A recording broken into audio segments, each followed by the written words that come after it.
para a gente começar a dar esse informe. Bom dia a todos, hoje é dia... Eu já vou explicar, tá, Grazi? Bom dia a todos, hoje é dia 23 de agosto, meu nome é Ângela Amorim, nós iremos executar hoje a disciplina de primeiros socorros, e antes disso eu vou dar algumas informações. Eu deixei um link para você apresentar rapidinho, sobre um curso de suporte básico de vida. Esse curso, quando vocês fizerem e receberem o certificado, ele vai valer 5 pontos. E a prova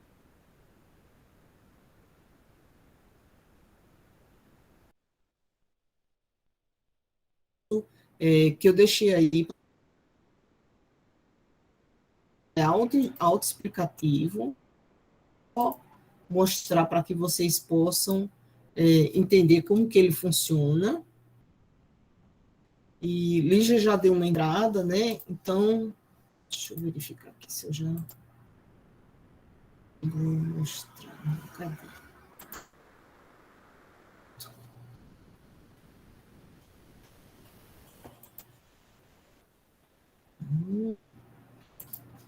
Cadê esse? Deus.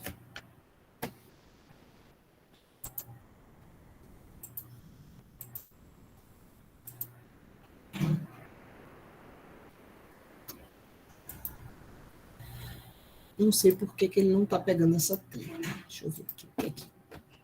Este bendito aqui.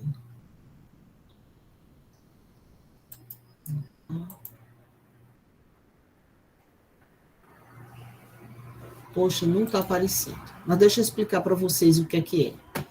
Esse curso é um curso chamado AVASU, Suporte Básico de Vida. Eu preciso que todos vocês façam, porque ele equivale a 50% da nota de vocês, Leandro. 50% da nota de vocês dessa disciplina de primeiro socorro, certo? Porque o que é que acontece? Eu deixei aqui para que nós fizéssemos a disciplina até o dia 27. Deixa eu só tirar uma dúvida aqui.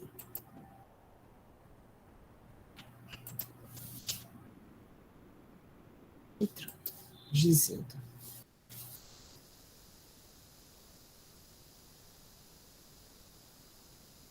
Disciplina que a gente vai estar encerrando no dia 27/9, porque são todas as segundas. Ai, meu Deus, a internet de novo, isso é uma bendita, para não dizer o contrário. Bom, então, não estou conseguindo passar, mas deixa eu explicar uma coisa para vocês. Esse curso do AVASUS, vocês precisam fazer o seguinte, o link está aqui no chat. Vocês precisam se cadastrar, que é a primeira etapa. Quando vocês se cadastram, tem que sair para depois entrarem com o acesso que vocês fizeram. Ele é um pouquinho chato no início, mas é um curso muito bom. Vocês vão receber um certificado de 30 horas. Vocês não têm período para fazer, vocês têm que me entregar até o dia 29, tá certo? Então, é tranquilo, dá para fazer em um dia, como também você pode fazer em uma semana, mas esse curso, eu vou colocar aqui, está gravado também, até a última aula, vocês podem me entregar o certificado, que eu preciso que vocês mandem no meu e-mail, tá certo? Perdão, no meu WhatsApp mesmo. Ok, gente. O próprio curso, ele trata de fazer as instruções do suporte básico de vida. Primeiro, você vai ter que assistir às aulas no seu tempo, manhã, tarde, noite, no trabalho, né? E você vai fazer algumas atividades. Eles têm uma prova, que é uma prova simples. Preste bastante atenção durante o curso, porque no curso vocês vão perceber que eles têm algumas pegadinhas simples, como, por exemplo, a parte de fazer compressão torácica. Você não vai fazer a massagem, né? Não tem como. Mas ele pede uma caixinha bem pequenininha para você clicar, dizendo que vai estar fazendo RCP. Então, ele só passa para outra etapa após. Então, ele é autoinstrutivo. não precisa de suporte, tenha paciência, faça com calma ele. Então, vocês têm até o dia 29, eu vou deixar lá também, para me entregar o certificado, tá certo? A prova que eu deixei agendada, essa prova ela vai ser feita online. Vocês vão ter um período para fazer essa prova e colocar lá no próprio SIGA, tá certo? Ela vai ser de múltiplas escolhas e não se preocupem em relação a isso. Tudo bem, gente? Ficou claro essa parte? Alguém tem alguma dúvida? Não, ficou claro. Professora, só isso que eu tô com problema para entrar, porque ele disse que eu já tenho cadastro, aí mesmo que eu saia, já saí várias vezes, já entrei várias vezes. Tá. Mas aí quando eu coloco para redefinir senha, ele não tá mandando a mensagem para o e-mail. Pronto. Aguarda um pouquinho, porque provavelmente tem outra turma também tentando acesso, tá, Lígia? Aí você tem um tempo até o dia 29/9, mas tenta depois sai, dá um tempinho para depois fazer o acesso, tá certo? Eles têm esse problema. Se eu tiver problemas, eu falo com a senhora no privado. Pronto, tá joia, viu? Salve meu WhatsApp que eu respondo.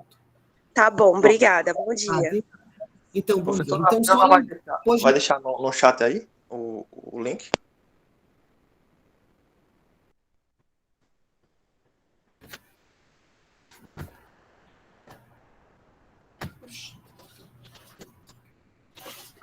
Peraí, viu? Eu deixei lá no chat, tá?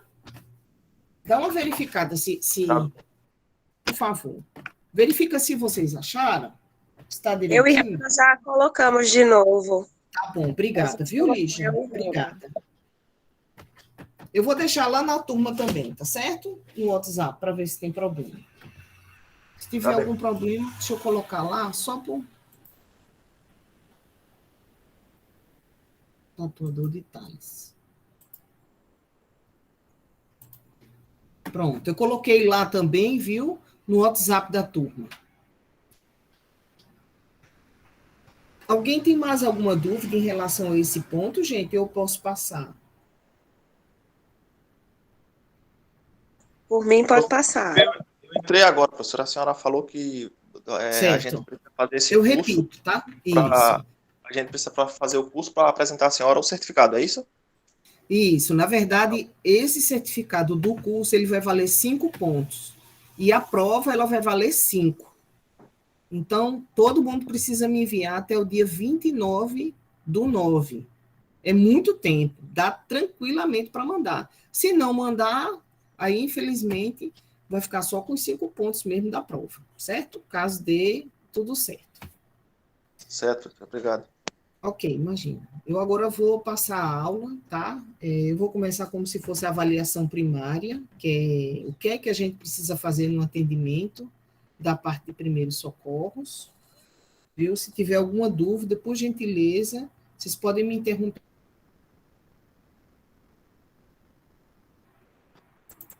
Viu? Só um pouquinho que eu vou colocar aqui. A aula, aí eu deixo lá para vocês a respeito da aula. Vocês podem ficar tranquilos, porque já está sendo gravado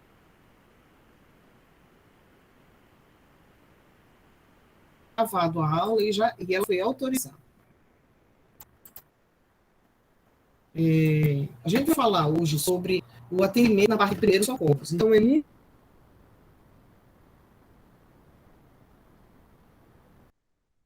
oferecendo risco para o paciente. O mais importante de quem vai fazer um atendimento, de quem vai verificar se o paciente é um paciente de risco. Então, todas as vezes que a gente se aproxima de uma pessoa, a gente lembra que o princípio básico é não trazer um problema para ela, já que ela tem como principal proposta ficar bem, voltar para sua casa, se reabilitar. E aí, eu vou mostrar uma imagem para vocês, que são essas imagens. Eu vou apontar uma delas, aí vocês vão dizer o que é que vocês acham que aconteceu com essa pessoa aqui. Essa primeira aqui de cima. É uma sugestão, tá certo? Vocês encontram a pessoa caída lá na rua, vocês estavam voltando do trabalho ou de alguma outra atividade e encontra uma pessoa assim, só de calção, domingo à noite. E aí, o que é que vocês acham que essa pessoa pode ter sofrido? Isso foi uma Pode ter sido pancada. atropelada. Pode ter sido atropelada, isso. Só tem essa parte visível, certo? Ela pode ter sido atropelada, certo. E vocês acham que órgão ela pode ter? Ui, Onde desculpa, ela tá? Desculpa também. Onde ela tá? Eu, na no rua, chão, no no chão, na rua, no chão. Encontrada no Certo. chão. Ela pode ter sido atropelada, certo. E mais além de ter sido atropelada, o que é que pode ter acontecido também com ela? Pode ter sido uma agressão, né, professora? Pode. Pode ter sido uma agressão, certo. E mais o quê? Ela pode ter caído de uma escada, que ela estava arrumando alguma coisa, assim, e caiu. Pode ter sido, né? Pode. Certo. Agora, que estranho, né? A pessoa tá só de calção e ter essa pancada, assim, grave. Vocês acham que isso foi na mesma hora que fica escuro? Não. Demora um Demora. tempinho, né? Demora. Uns 5 dias, 3 dias, dependendo da pessoa. Do que foi. Isso. E vocês acham que essa pessoa que está com o olho desse jeito, ela teve o quê? Não está roxo em volta, certo? Não foi agressão, esse caso. O que é que vocês acham que pode ter sido? Professora, eu já vi cirurgia mal sucedida e acontecer isso. Certo, pronto. Parece Cirurgia na parte hemorragia, oftalmológica mal professora. sucedida. Pode também. Pode um derrame, pode ter sido uma pancada, um traumatismo craniano. E Não ela tem pode hematoma, desculpa, é esse daqui, que o olho é verde. Ele não tem pancada em volta, só a parte da esclera, que é a parte branca, que está vermelha. Já foi dito que pode ser uma cirurgia mal sucedida, pode ter sido uma pancada no olho, mas não tem hematoma em volta, certo? É só na esclera. O que é que vocês acham que pode ter sido? A pessoa pode ter tomado alguma medicação errada em excesso? Será que pode ter sido? Pode. Certo. Derrame, pressão alta. Pressão alta, isso. Bom, e essa perna aqui desse jeito? A coxa, a parte dentro da coxa. O que é que vocês acham que pode ter sido? Pode ter sido rompimento de alguma veia. Certo. Ocasionado por quê? Alguma pancada brusca, um salto muito alto. Certo. Ele está desmaiado. Vocês iam olhar além da perna, mas o quê? Sinais vitais. Tá, você não tem aparelho de pressão, você está na rua. Não, mas vou ver se a pessoa está consciente, se ela está Está desacordada e está respirando. desacordada. Está respirando. Certo? Isso. Vocês Ver iam olhar mais o quê? a frequência cardíaca. Há um pulso de 82. Ih, bradicárdico. Não, tá não, tá normal. Tá normal. Tá normal. O Quase. que é que vocês acham que pode ser? Eu vou dar mais uma sugestão, tá certo? Ele tem aquela orelha bem amassadinha, que é bem típico de quem geralmente... Jiu-jitsu. Lutas do tipo MMA, Então, né? O que é que vocês acham que pode ter sido? Ele pode ter vindo da academia, não pode? Pode, uma briga. Uma luta, um chute não ter acontecido.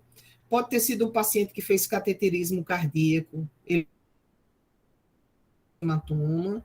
Pode ser que ela tenha sido atropelada até mesmo por uma bicicleta, e a bicicleta bateu na perna e machucou. E agora vamos aqui para essa senhora que está com um hematoma que a gente chama periorbitário, que é na órbita, que é essa estrutura óssea onde ficam os olhos. Só que estão os dois, né?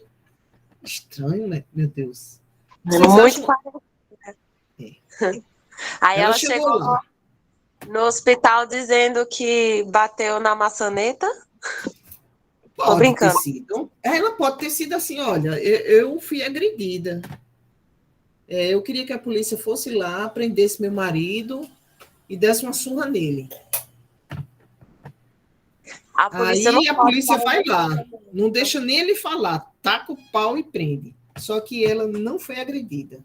A gente sabe que isso não é agressão. Não tem aquela característica de marca no nariz, certo? Quem leva um soco desse para ficar nos dois olhos, a não ser que ele bata com as duas mãos nos olhos, mas ela teria uma fratura bem aqui no meio do nariz, certo? E o hematoma dela é muito localizado. Então, não foi agressão. Tinha que ter uma fratura importante no nariz. Isso daqui só acontece quando existe um trauma de crânio. Então, a gente vai procurar no corpo se tem outras marcas.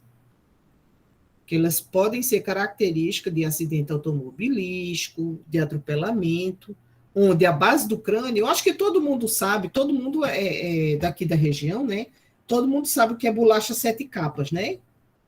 Ou já ouviu falar aquelas bolachinhas? Quer dizer, ela é grossinha, mas ela tem um monte de camada fina. Vocês já ouviram falar?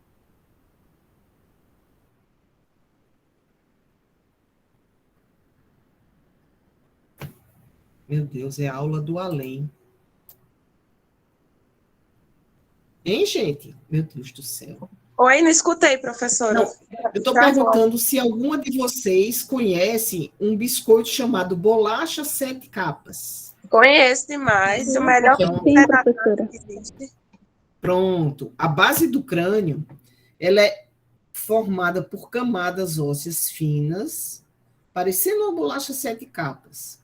E quando existe uma pancada grande na cabeça, que ela se rompe e o líquido entra para outras partes, a primeira característica que a gente encontra é um hematoma nos dois olhos com essa característica, que a gente chama de sinal de guaxinim, que é um animal que tem ao redor dos olhos uma marca preta. E isso é típico de pessoas que tiveram trauma de crânio, ou por agressão na parte posterior da cabeça, que lesou tanto que aconteceu isso, ou acidentes automobilísticos como um todo.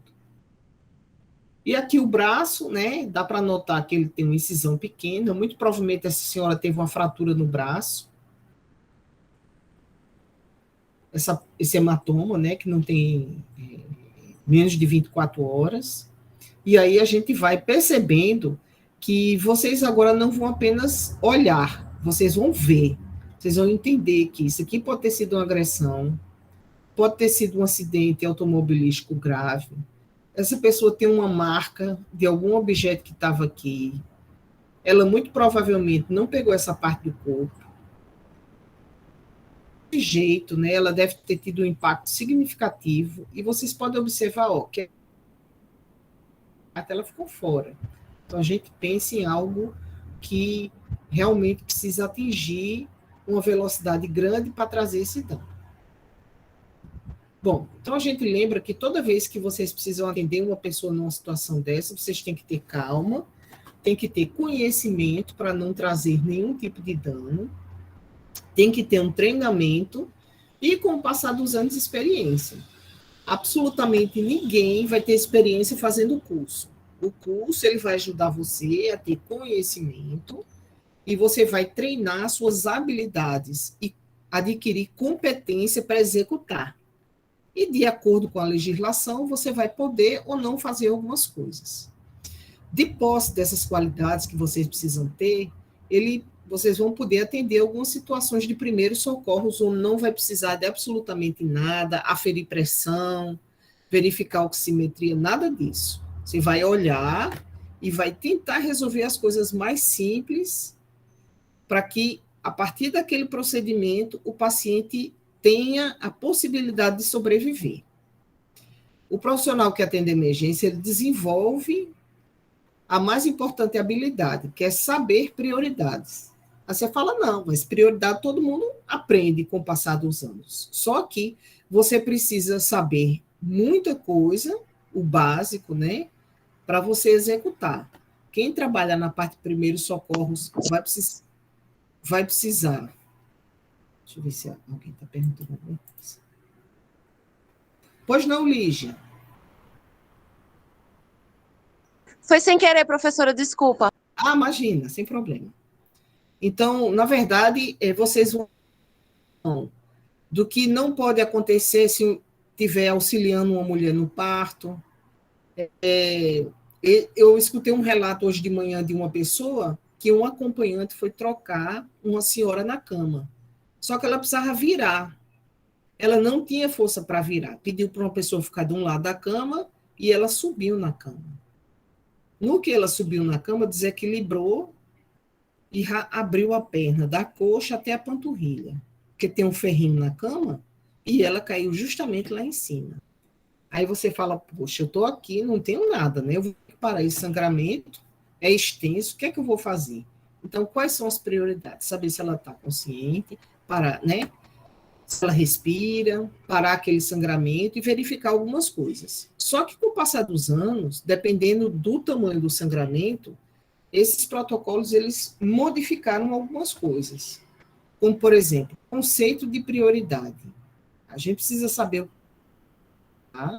e quem deve ser atendido primeiro.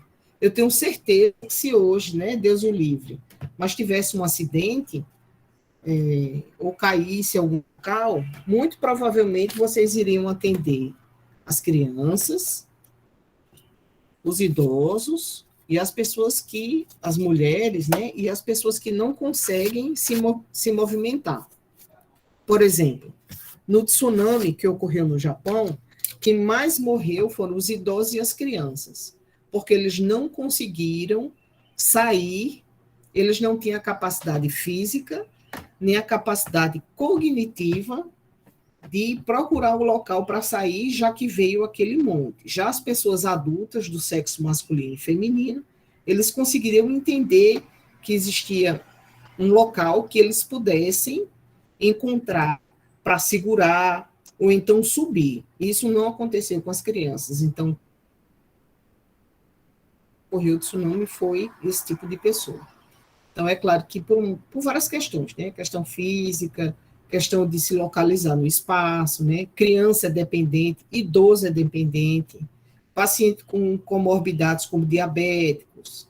Quer dizer, tudo isso está envolvido durante o atendimento. Mas, quando a gente fala de prioridade, muitas vezes você tem que entender que tem uma gestante presa embaixo de um ônibus e tem uma outra mulher que não é gestante, que ela está numa parte que pode ela ser retirada e sobreviver. Quem que vocês iriam tentar ajudar?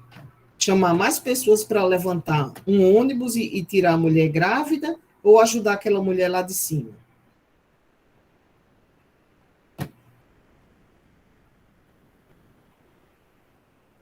Meu Deus, é a aula do além. Eu pergunto ao povo. Hein, gente, vamos lá. Se tivessem duas pessoas, se tivesse a uma. gente tá fatores, né, presa nas ferragens e a mulher tá como, que eu não entendi? Ela está presa só com a perna, também no ônibus, mas não é embaixo, certo? É na parte de cima. Então, tem uma que está com as pernas presas em uma parte da barriga, que é a gestante. Ela está consciente ainda, mas está gritando muito. E tem outra que está só com a perna presa. Quem vocês iriam atender primeiro, estando sozinho?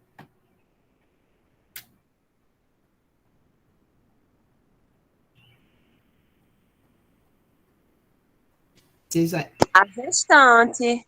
Ela está embaixo do ônibus, tá? Eu ajudava a outra, porque a outra podia me ajudar também a tirar a gestante. Isso. Podia lhe ajudar. Muito bem, Lígia. O ônibus não tem como tirar ela. Mas ela está lá gritando, pedindo para tirar ela. Você não consegue. Que eu saiba, né? A gente não consegue levantar um ônibus. E até aconteceu, né? Eu não sei se vocês aqui lembram, aquele ônibus que vinha ali em Oitizeiro, que virou, tinha uma gestante embaixo, tinham 5 pessoas que ficaram embaixo do ônibus que virou, eu não me lembro se era de Santa Rita o ônibus, eu acho que era. E aí a população tentou levantar o ônibus, empurrou uma vez, empurrou outra vez, deu certo. Mas aquele ônibus podia virar, e em vez de esmagar 5, ia matar mais de 20. Aí ia ser bem complicado. Mas vamos lá.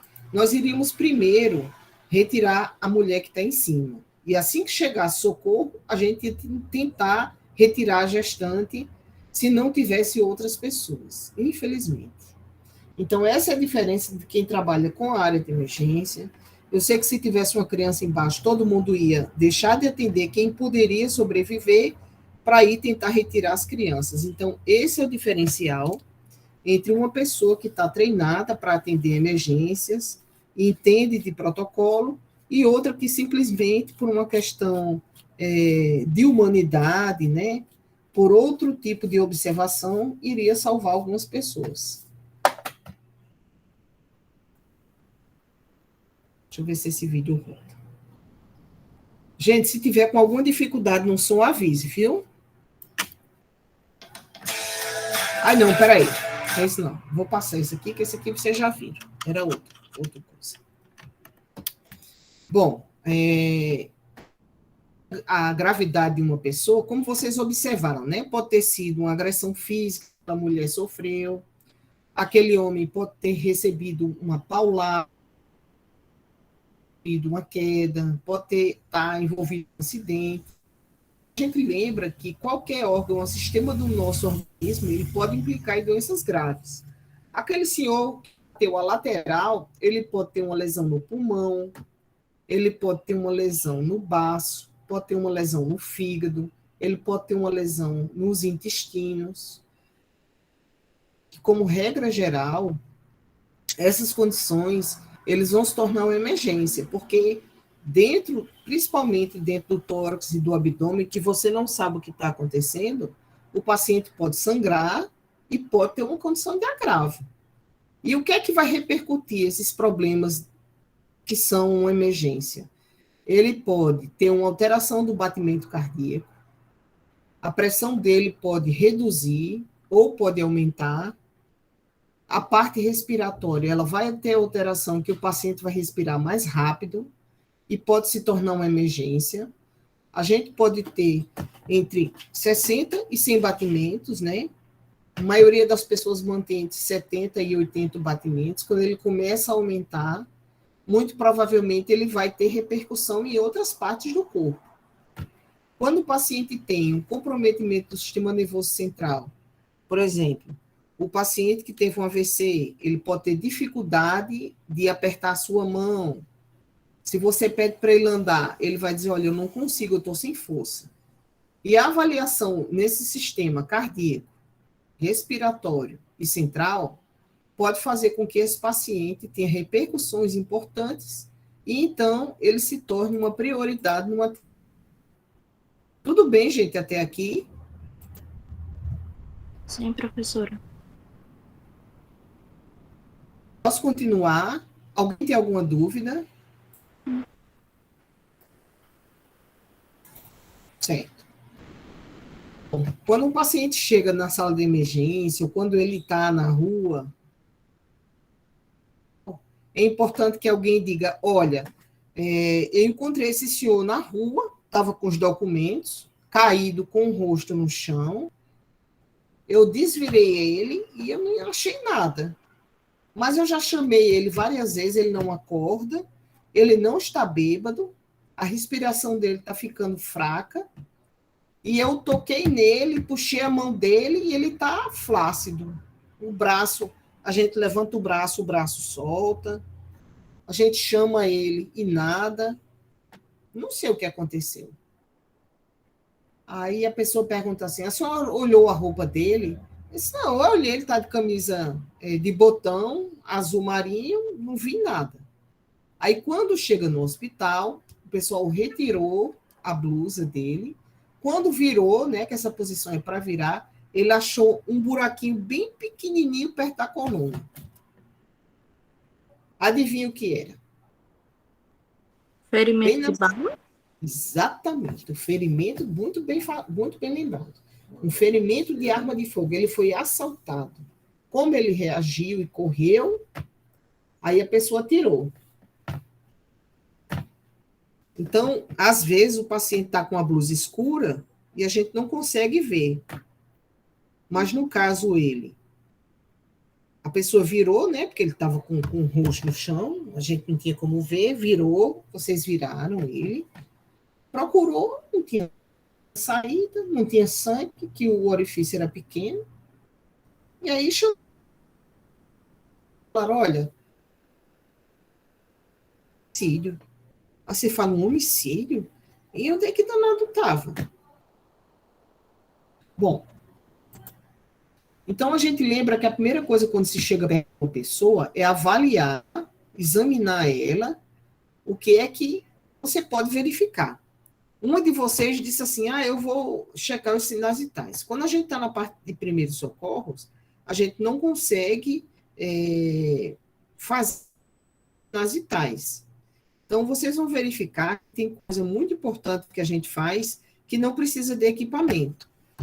Então, por exemplo, primeira coisa bem importante que já foi dito aí, verificar se o paciente ele está consciente ou não. Tá? Se você toca nele, senhor, o senhor não respondeu. Aí você já grita por alguém, liga para o SAMU, diz que tem uma pessoa que está lá, que você já chamou e ela não responde. Alguém sabe me dizer a diferença entre uma parada cardíaca e um desmaio? O desmaio é quando, por exemplo, a pessoa está inconsciente, mas aí a frequência cardíaca está normal e a parada cardiorrespiratória é porque o coração parou de bater.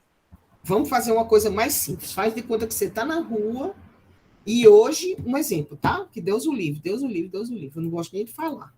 Mas vamos fazer de conta que hoje você não tem experiência de checagem de pulso, ou tem dúvida. Eu não sei se você já viu alguém inconsciente e checou o pulso. O pulso, onde é que você iria checar? Verificar se ele tem pulso ou não. No braço. Certo. Ou a gente pode ter na jugular também, no pescoço. No caso, o pulso carotídeo, que é bem aqui no pescoço, certo? Mas faz de conta que você... Um exemplo, tá? Faz de conta que você não tem experiência em checar pulso. Você tem dúvidas se tá ou não. Mas é no pulso carotídeo. Então, a gente não vai verificar. Como é que você sabe se uma pessoa está em parada ou está desmaiada? E você não tem experiência para checar o pulso. Você verifica o quê? Se ela está respirando. Isso aí. Movimentação no tórax. Se o tórax se movimenta, para a gente ver se está respirando. Exatamente. Rosiane, você fez uma ótima colocação de checagem do pulso. Só que vocês vão verificar que a maioria das pessoas que não tem experiência, ou na hora de uma emergência, se ela tem dúvida, se for um paciente obeso, você não consegue checar o pulso carotídeo, que é uma artéria que passa aqui perto do pescoço.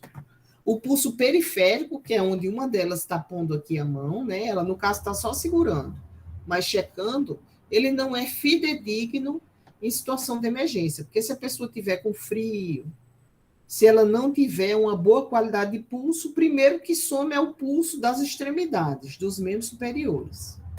Então, a diferença entre o desmaio e uma parada cardiorrespiratória é a inconsciência e a ausência da respiração.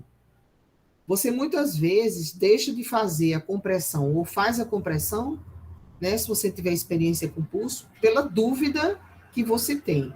Então, a melhor maneira de eximir essa dúvida é verificando se o paciente respira. Aí você fala, o paciente pode ter pulso e respirar? Não. Os últimos trabalhos que têm sido apresentados de 10 anos para cá,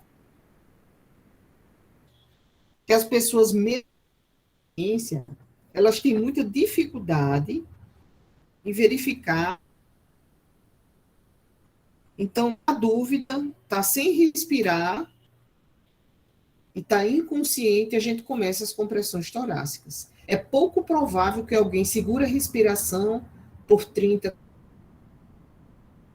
minutos, quer dizer, ela fica segurando a respiração, vai tentar segurar, mas um pouquinho ela abre e fecha os olhos, né? Então, por isso que esse tem sido.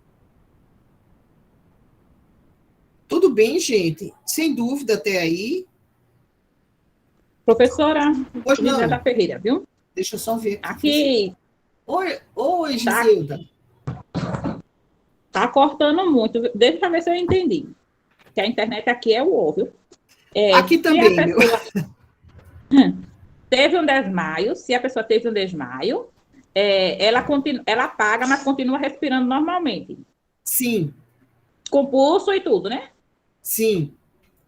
E se ela teve uma parada, ela apaga e não funciona mais nada, tipo pulso, respiração, essas coisas, não. Primeiro a gente vai aferir a respiração. O paciente não está tendo expansão torácica. Aí você fala, olha, mas professor, eu já vi um bêbado que ele estava sem respirar. Aí quando a gente botou a cabeça, deitou ele, botou a cabeça para trás, ele respirou. Então, era só obstrução de vias aéreas. Se você segurar o queixo de uma pessoa e colocar a cabeça um pouco para trás, se não for um trauma, né? E ele estiver respirando, pode ser só uma obstrução de vias aéreas. Eu não sei se vocês, né? Não sei, né? Se vocês já observaram alguém que bebe muito, o pessoal diz assim, o bêbado morre numa poça d'água. Porque ele precisa ter a abertura de vias aéreas. Se ele ficar tentando respirar, ele está embriagado, nível de consciência rebaixado, mas se você não abrir a via aérea dele, ele vai morrer afogado numa poça. Porque se ele tentar respirar, vem água para a via aérea dele. Então, a maioria das pessoas que estão geralmente embriagadas, elas ficam de lado, e se elas estão em alguma outra posição, a gente sempre deixa o paciente em decúbito dorsal, ou, se ele estiver só desmaiado, a gente deixa de lado. Essa correlação que geralmente eu faço com pessoas que beberam bastante é porque é muito comum a gente encontrar em via pública o pessoal chamando o SAMU e o paciente ele não está morto. Ele está inconsciente porque muitas vezes ingeriu bebida alcoólica e a gente sabe que esse tempo frio nem todo mundo, né, tem uma casa quentinha, um cobertor, e eles muitas vezes consomem uma quantidade grande de bebida alcoólica, ficam desacordados e, dependendo da posição, pode parar de respirar. Mas quando a gente bota a cabeça para trás, bem para trás, abre a via aérea ou deixa ele de lado, ele volta a respirar normal. Porque isso aí é muito comum. Então, se o paciente ele está desmaiado, a gente vai observar sempre a respiração. Poxa, está sem respirar, eu seguro no queixo dele e coloco a cabeça dele para trás. Não respira, então realmente ele está em parada cardiorrespiratória. Então a gente pede ajuda e começa as compressões torácicas. Ficou claro, Giselda? Não sei se cortou aí. Sim, professora. Veja só, mais ou menos quantos minutos uma pessoa... veja só, mais ou menos quantos minutos a gente, se acontecer de um bêbado, por exemplo, porque por aqui teve uma situação que eu presenciei, que certo. O rapaz, ele bebeu tanto que teve convulsão. Tá me ouvindo, professora? Giselda, está cortado, mas eu entendi que você quis fazer um relato de alguém que bebeu tanto que ficou assim, não foi isso? Isso. Ah, tá. Aí, veja só, mais ou menos, como a senhora deu esse exemplo, mais ou menos quantos minutos a gente pode contar, vamos dizer assim, para saber se a pessoa ela teve uma parada ou não. Quando a gente encontra alguém, a primeira coisa que a gente vai fazer é tocar nela, isso daí é menos de 10 segundos, e verificar se ela está acordada ou não. Aí você fala, poxa, eu não sei se ele bebeu ou se ele desmaiou. Depois que você toca na pessoa, né, de maneira firme, chamando, Aí você já pede ajuda de outra pessoa para ficar próximo a você e ligar para o SAMU. Sim. Coloca o dedo para trás da cabeça e verifica se ele está sem respirar ou se você fazendo isso ele respira. Se nessas duas situações você já verificou que está inconsciente, aí você já pede ajuda. Quando você vê que está sem respirar, você já começa as compressões torácicas e pede para essa pessoa acionar o SAMU. Se você está sozinho, não conseguiu chamar ninguém, não comece a fazer nada até entrar em contato com o SAMU. É. Ok? Tá bom. Ok. Obrigada. Olhe, esses procedimentos todos, eles não podem ultrapassar 3 minutos. Todos. Juntando todos. Porque quanto mais tempo passa, cada 1 minuto sem você fazer nada, que eu sei que não é uma coisa fácil, o paciente perde 10% de chance de sobreviver sem ter uma sequela neurológica. Então, cada 1 minuto sem fazer nada é 10% que ele perde. Então, se você demorar muito a chamar ou a fazer compressão torácica no paciente, ele vai perdendo 10% da capacidade de retornar sem sequela a cada período que passa. Bom, então a gente precisa rapidamente ver os sinais vitais.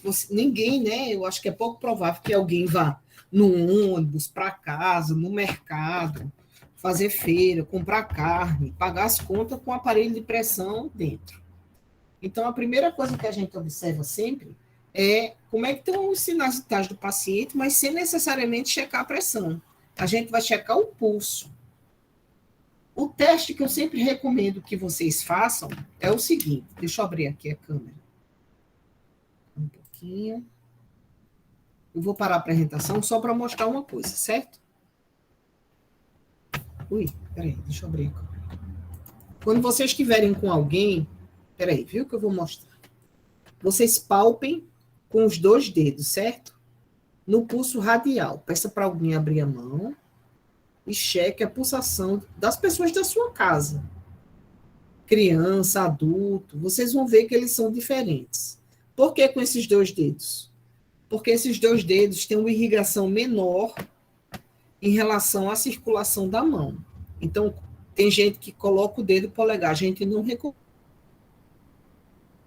que irrigam o polegar e a mão do que para esses 2 dedos indicativos. Então, eu coloco a mão aberta e eu vou checar o pulso, né, que é a artéria interna, que é a artéria radial, do pessoal da minha casa. Bom, aí eu já vi que está todo mundo vivo, uns vão ser mais finos, outros vão ser mais cheios. E aí, você depois de testar, checar se você aprendeu a checar o pulso direitinho, aí você vai para o pulso carotídeo, que também são esses 2 dedos, só que a gente vai procurar, né, do centro da traqueia, 2 a 3 centímetros para o lado esquerdo. Você primeiro procura em você, né, lógico, e aí você achou. A gente não recomenda que suba logo abaixo do queixo para checar o pulso, porque tem um local lá que ele pode baixar a frequência. Então, a gente sempre recomenda, ó, daqui do centro do pescoço, uns 2 a 3 centímetros, e aí você vai encontrar. Por que é importante vocês checarem isso? Porque vocês vão ver que cada pessoa varia muito uma para a outra. Umas vão ter a artéria carótida mais fácil de ser checado o pulso, outros vão ter mais dificuldades. E quando vocês estiverem com pacientes mais graves ou pacientes que não são tão graves, vocês vão aprender a mensurar esse fator que diferencia. E quando vocês forem para estágio, né, aí vocês vão perceber que essas dificuldades, que pareciam ser uma coisa simples, ele muda muito de paciente para paciente. Nós tivemos uma turma de fundamentos, que eu fui com elas, ninguém conseguia aferir a pressão do paciente diabético,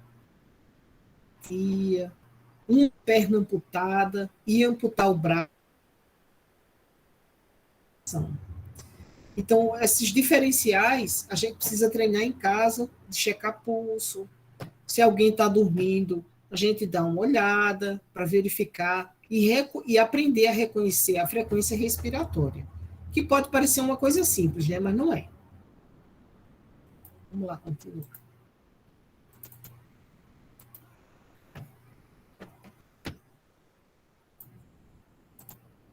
Bom, então a primeira coisa, como eu já tinha comentado com vocês, é verificar se está consciente. O pulso, só para quem é treinado, mas em seguida a respiração. A análise da avaliação primária ela deve ser feita rápida, no máximo 2 minutos, no máximo, para que a gente possa realmente fazer tudo que é necessário sem o paciente ter nenhum tipo de dano.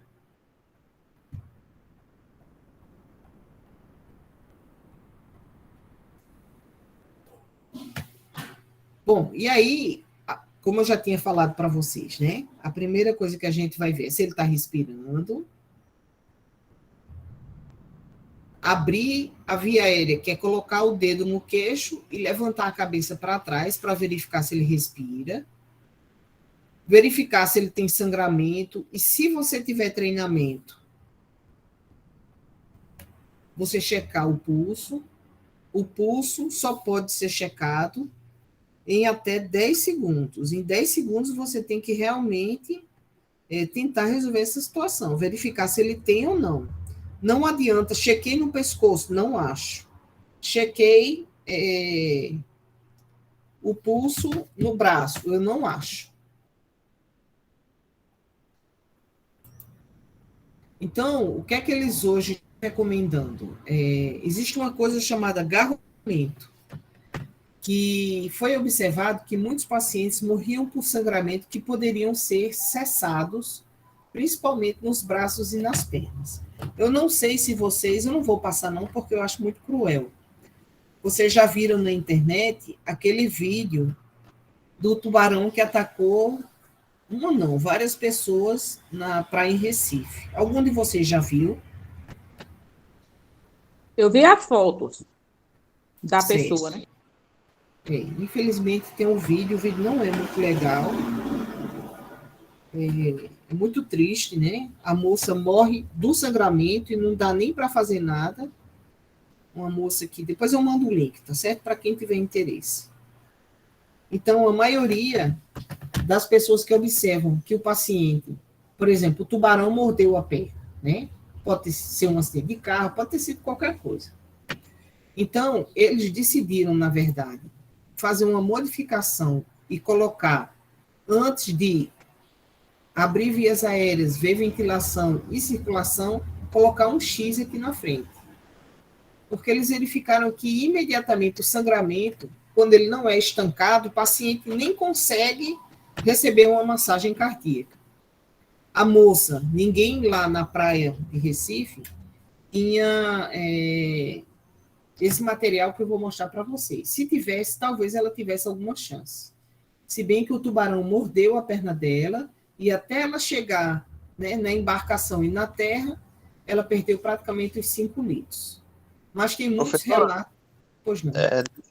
O torniquete antes ele servia e depois ele foi proibido e agora ele tá valendo de novo, é isso, professor? Torniquete.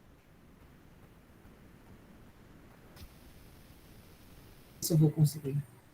Leandro, foi Leandro, não foi que perguntou? Foi. Foi.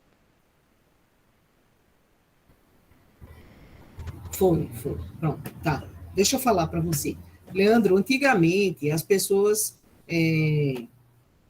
faziam alguns procedimentos sem ter a recomendação adequada. Ele proscrito, ele foi informado, não que estava proibido, mas que durante o período as pessoas usavam indiscriminadamente. Quando é que se utiliza esse tipo de bandagem que serve como torniquete? Quando você faz uma compressão manual, utilizando algum tipo de curativo, compressa, ele não para, o paciente não para de perder sangue, e vai perder a vítima se não interromper. Então, por isso, que hoje, né, eu vou mostrar as imagens, ele é indicado até que o paciente perca o pulso, se ele tiver com medo. Se não tiver com medo, aí ele é recomendado. Mas eu vou mostrar bem direitinho, viu, Leandro? Certo. E outra situação também, professora, é quando ocasionando a pessoa fazer um torniquete, se o sangramento for muito, né, e o membro, para a pessoa não perder o membro, a pessoa tem que liberar o sangue de 5 em 5 minutos, é isso, né? Não é mais usado isso não, tá certo? Não é mais usado isso não, isso Tá. daí já caiu por terra. Eu vou deixar, inclusive, Entendi. a gente, como está na parte de primeiros socorros, eu estou dando básico, mas eu posso mandar para você, para quem tiver interesse, o livro do PH e do ATLS, né? Então, Eu quero. Pronto, eu vou deixar no link para você, vou deixar lá no cigarro para vocês, tá certo? Os dois. Não se retira mais o torniquete, eu vou mostrar por quê. E antigamente fazia o torniquete com pedaço de árvore e tal. Hoje você pode comprar, pode ter o seu de boa qualidade, ou pode se auto-aplicar, que é o que o equipamento tático para civis e para militares, e as outras recomendações elas trouxeram, justamente para evitar que o paciente venha a falecer por exsanguíneo, por perda de sangue maciço. Então, o torniquete ele não é retirado, o paciente é encaminhado para o hospital e a cada 5, 20 minutos, não. Isso também caiu por terra. Acho que ficou bem... Mas, enfim. Então, hoje a recomendação é XABCDE, que quer dizer o quê? Hemorragia grave. Muitas vezes o paciente morre de um sangramento, né? Eu citei, já que é da nossa região, um acidente grave, como o acidente do tubarão, né? O acidente não é do tubarão. A moça foi lá e ele mordeu a perna da moça. Mas tem, enfim. Vias aéreas. Continua o A, que é airway, que é a abertura de vias aéreas, porque você pode estar engasgado com uma prótese dentária. Então, isso tem que ser retirado para verificar que o paciente respira. B, de respiração e ventilação, que é em inglês a sigla chamada breathing. Que essa respiração e ventilação, na verdade, a gente pode ventilar o paciente ou pode abrir a via aérea e verificar se esse paciente está respirando ou não.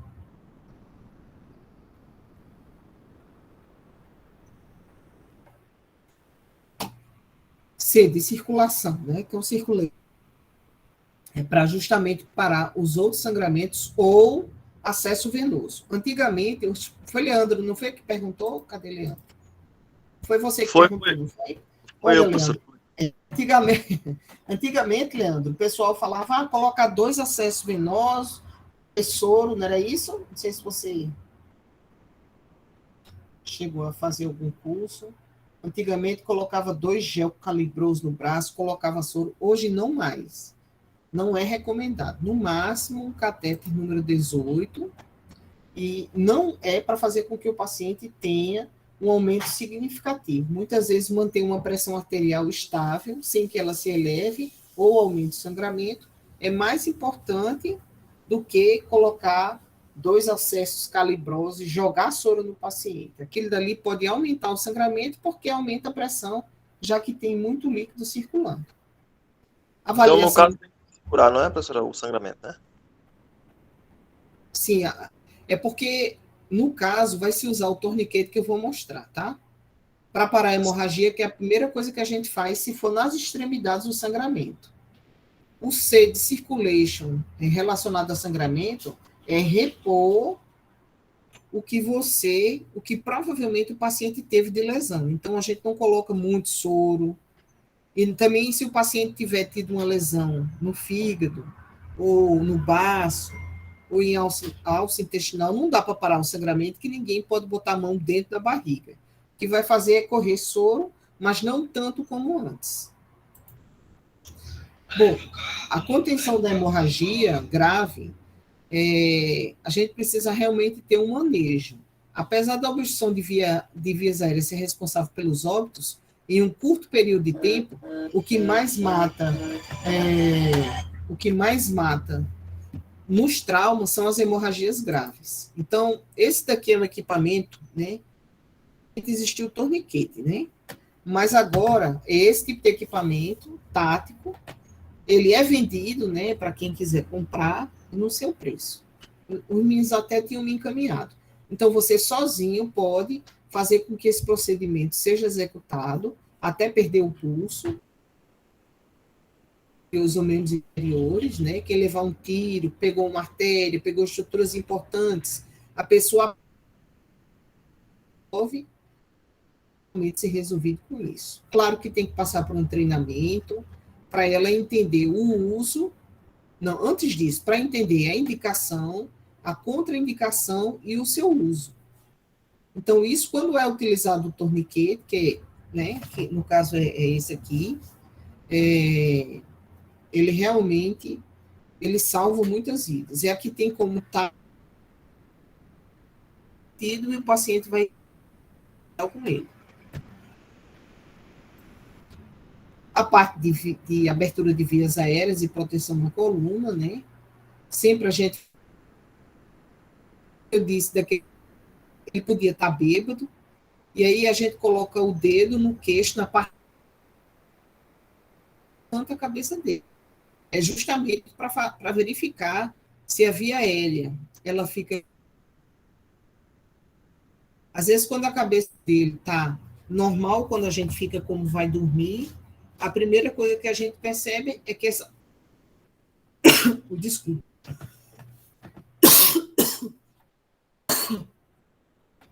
Eu só tomar um pouquinho d'água.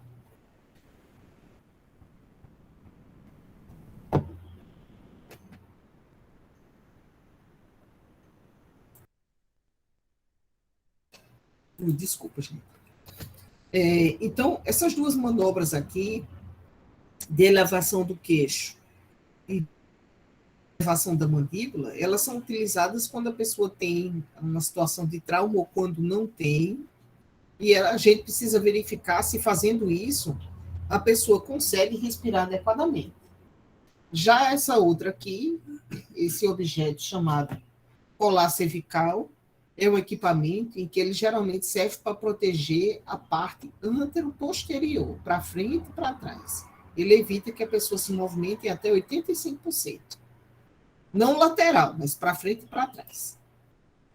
Bom, e aí a gente lembra que muitas vezes um paciente caiu, uma bicicleta, ele foi atravessar o sinal, a bicicleta não viu, atropelou esse senhor, e aí, quando ele caiu, bateu a cabeça no chão, ficou desacordado, quebrou a prótese dentária dele e está lá. Ele com barulho assim. Parece que ele engoliu um gato, mas não foi um gato. Então, às vezes, a prótese dentária cai, quebra e obstrui a passagem do ar. Então, muitas vezes, quando a gente olha, pode verificar que esse paciente ele tem algo obstruindo. E com esse procedimento de observar essas vias aéreas, a gente também pode resolver. Professora, sobre o colar cervical, para quem tem o totalmente preparo, até a pala de um gorro, ela pode salvar uma vítima dessa, né? A pala de um gorro, se sabendo fazer um colar cervical direito, né? Para quem está totalmente treinado, não é isso? Quando a gente vai para a aula prática, sabe, Leandro? A gente, quer dizer, para homem, tudo bem, mas nem todas as mulheres andam com isso, sabe? A gente geralmente pede para colocar os dois sapatos na lateral, que ela tem muito mais efeito. Ela, como tem a parte pontiaguda, eu falo pontiaguda, muita região do quê? A gente utiliza também, mas com bastante cautela, porque quando ela fica óssea, muitas vezes, ir para a base da língua, que é essa parte que tem do...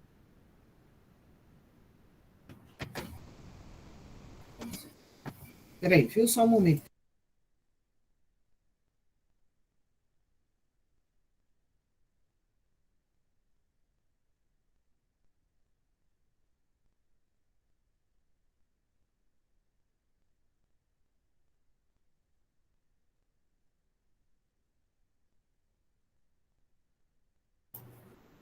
Oi, desculpa, mas a aula vai ficar gravada, viu? Pode ficar tranquilo quem está cortando.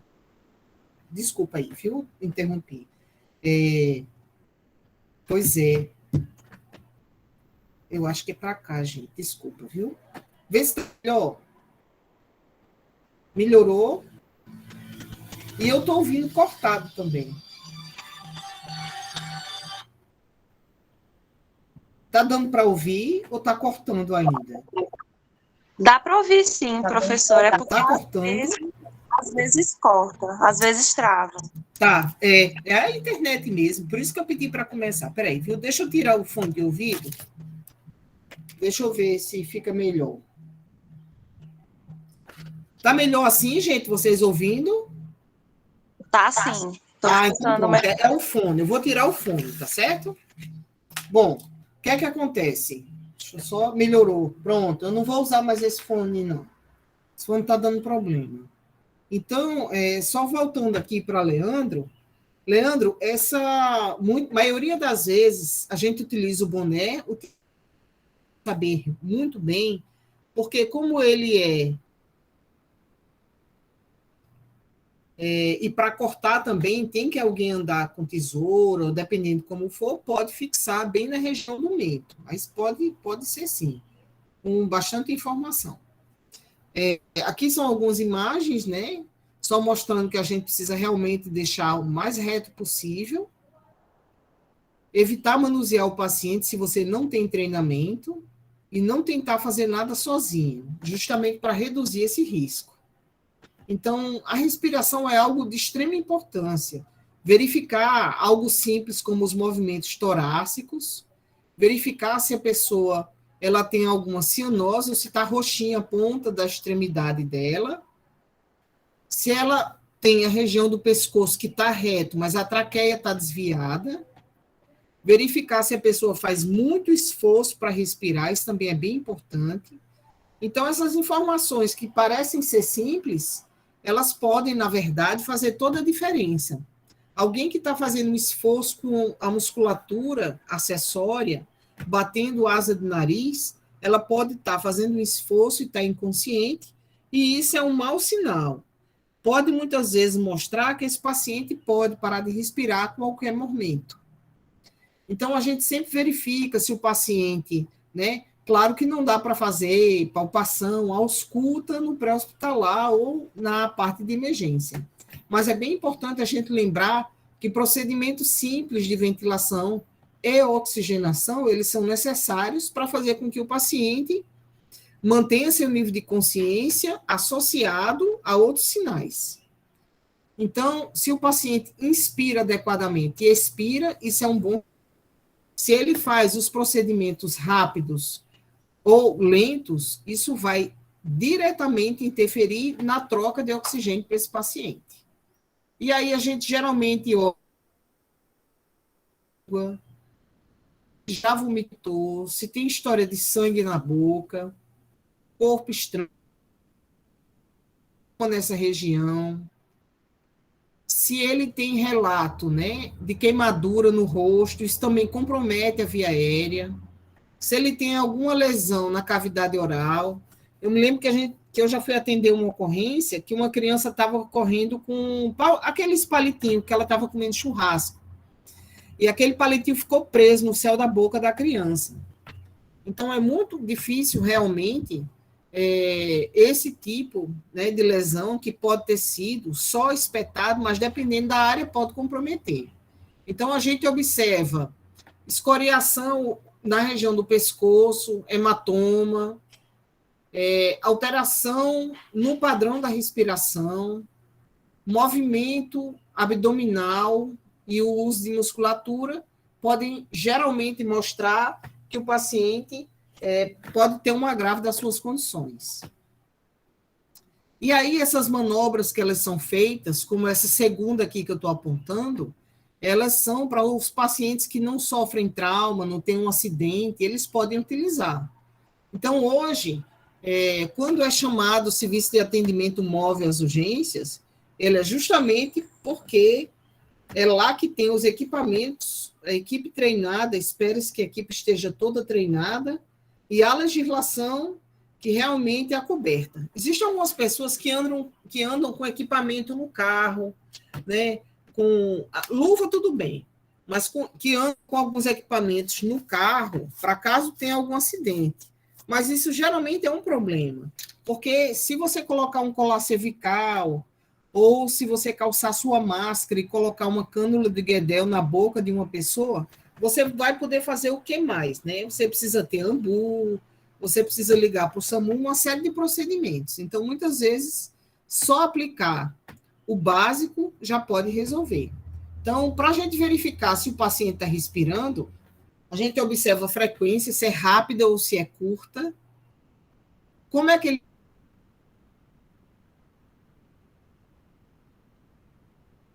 e o outro não elevando, que pode ser um câncer de pulmão, ele pode ter retirado um pulmão, uma mulher pode ter feito uma mastectomia, uma retirada do pulmão, ele pode ter fraturado as costelas e isso comprometeu o pulmão, entre outras atividades que podem acontecer que faz com que esse paciente não tenha uma movimentação adequada e apenas um lado seja movimentado.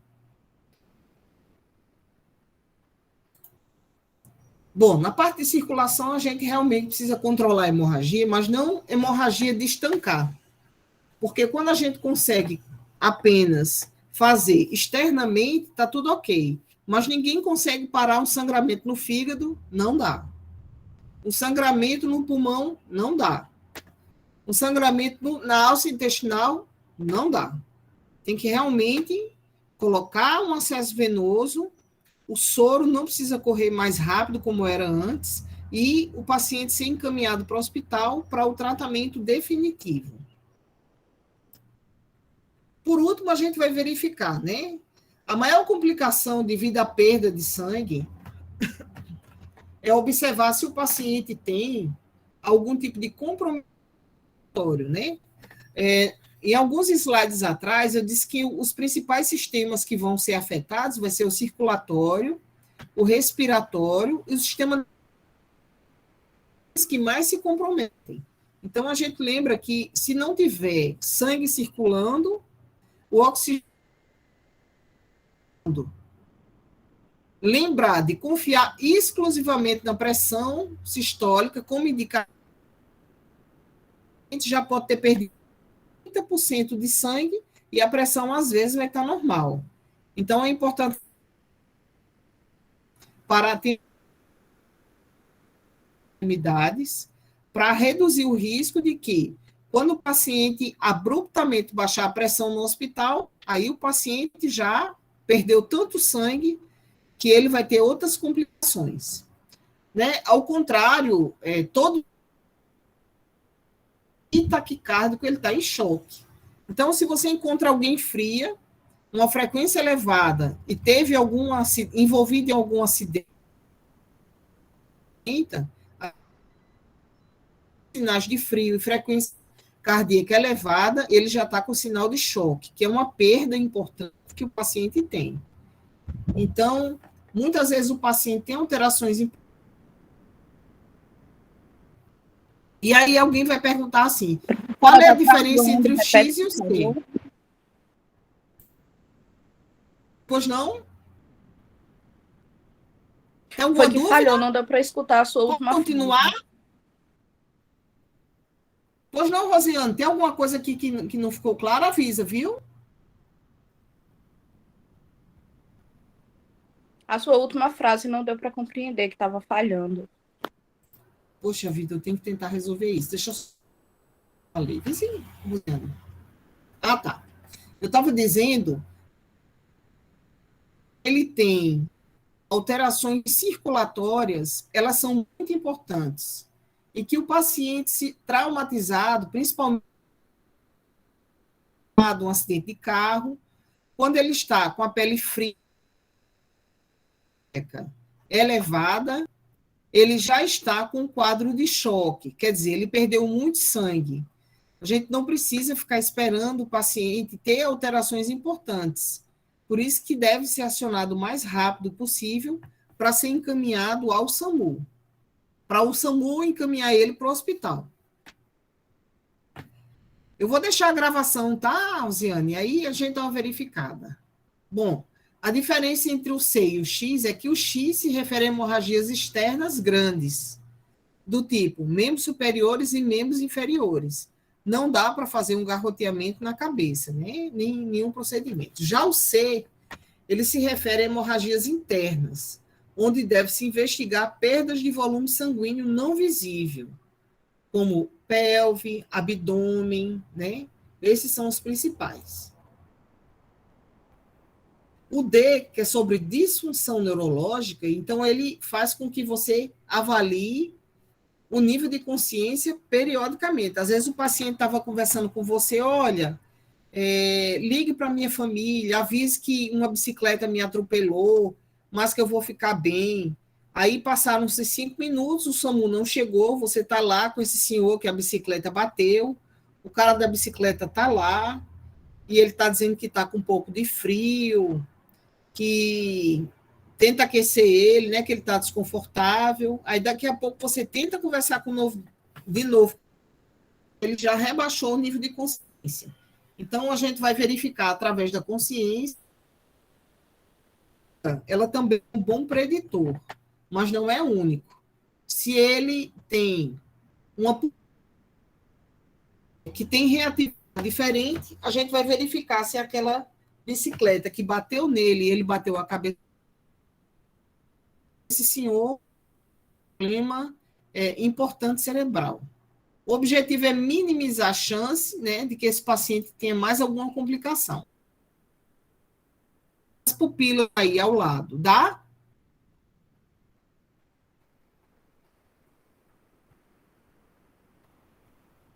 Ai, meu Deus. Dá para ver as pupilas aí ao lado, gente? Dá sim, professora.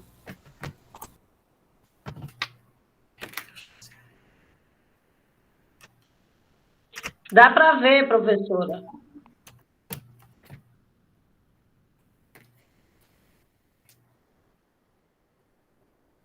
Tá dando para ver as pupilas aí ao lado? Sim, professora, dá sim. Sim, dá sim. Tá. Então, essas pupilas, vocês acham que a primeira, elas estão iguais ou diferentes? Diferente. Não, as duas primeiras estão iguais. A de baixo, a do meio, elas estão iguais ou diferentes? Tá diferente. Tá mais escura que a outra, tipo maior. Isso, é mais escura não. É a pupila, que essa partezinha preta, ela tá igual à primeira, tá igual, é a parte preta. A segunda, desse lado tá maior, a pupila, e do outro lado tá menor.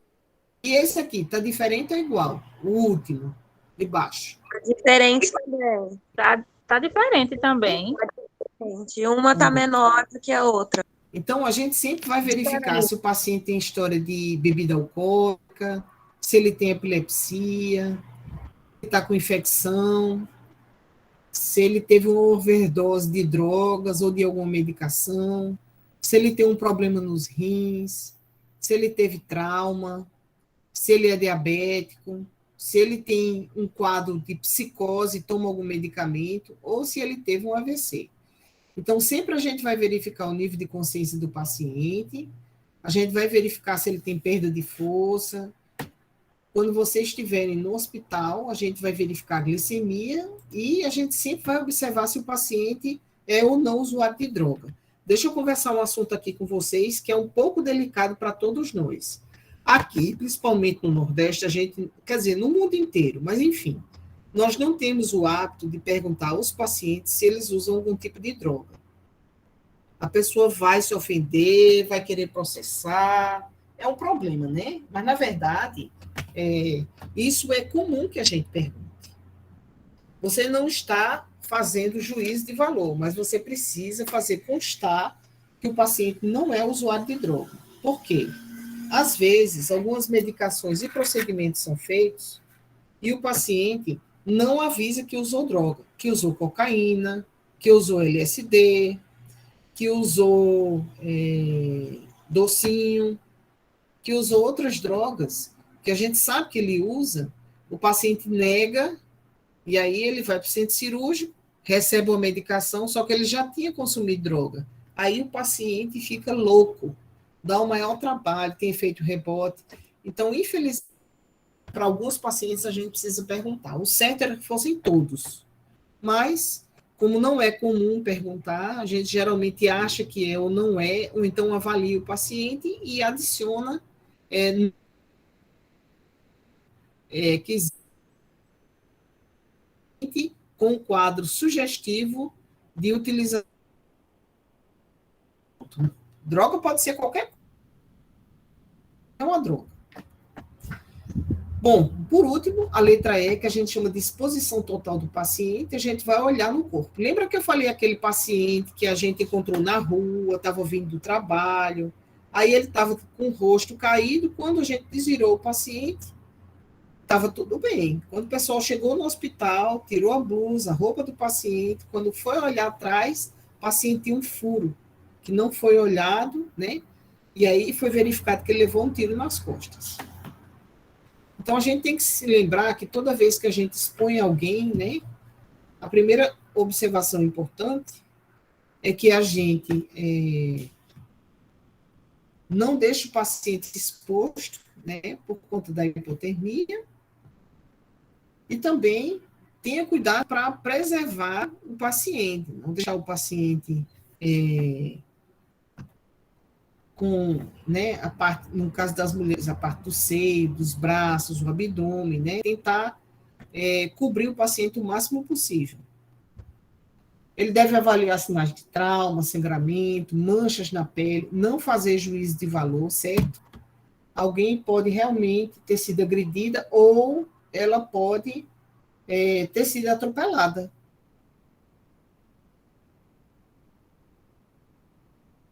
E não quer falar. Então, de qualquer jeito, é uma violência e precisa de muito jogo de cintura para fazer com que esse paciente ele não tenha mais problema em relação a isso.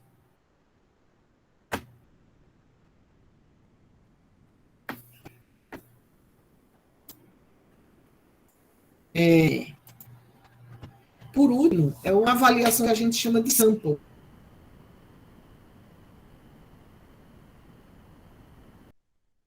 Alergia. Deixa eu contar uma coisa para vocês. É mais fácil uma pessoa morrer com a dipirona do que com a penicilina. Porque quem tem alergia de pirona, tem alergia muitas vezes a várias coisas. Alguém aqui tem alergia de pirona? Eu. Eita, Lígia. Mais alguém tem alergia a alguma coisa? Eu, professora, tenho alergia de pirona. E outros medicamentos. Eu tenho ibuprofeno. Ibuprofeno. Tem gente que tem alergia a crustáceo e derivados, né? Tudo isso são coisas que realmente precisam ser observadas quando a gente vai ver uma pessoa, perguntar se tem algum problema, verificar se ela está com medicação em uso. Muitos pacientes passam mal na rua e a gente pergunta, o senhor já tomou o seu medicamento? Aí ele vai dizer, olha, não tomei meu medicamento, não. Eu acho que achei que ia ficar bem e não tomei. Aí vai para o hospital. Então, é bem importante a gente também ter esse tipo de informação. Se está grávida, ou alguma informação de doença, de algum problema que possa ajudar. Líquidos e alimentos ingeridos. Às vezes, a pessoa está na rua, passa mal e vomita, e aquele vômito, por ela ter se alimentado recentemente, ele pode ir para o trato digestivo, para o trato respiratório. E ambiente, evento. Lembrar o que foi que aconteceu. Você estava esperando o sinal fechar, aí uma senhora disse assim, eu vou passar, não vem carro, só que viu uma moto, e a moto não deu para ver que a moto era finalzinho, né, de início de tarde, e pam, bateu nela. Então, a gente já verificou que foi uma senhora atropelada, tinha acabado de almoçar, andava com a ajuda de uma muleta, então provavelmente ela já pode ter tido uma fratura ou tem algumas dificuldades, e é idosa, pode fazer uso de alguma medicação. Alergia, a gente vai verificar se tem. No período que eu trabalhei no SAMU aqui, eu encontrei 2 pessoas que estavam tatuado tipo de sangue e estava tatuado que era diabético, né? Então, é importante saber se é diabético, às vezes a pessoa fez uma hipoglicemia ou teve algum problema. Ok, gente? E por hoje, nós vamos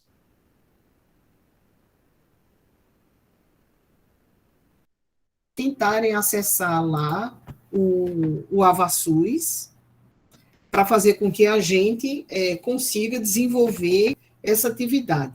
Tá bom, gente? Muito obrigada a todos. Eu vou encerrar a gravação agora. Professora, manda o link lá no grupo, por favor.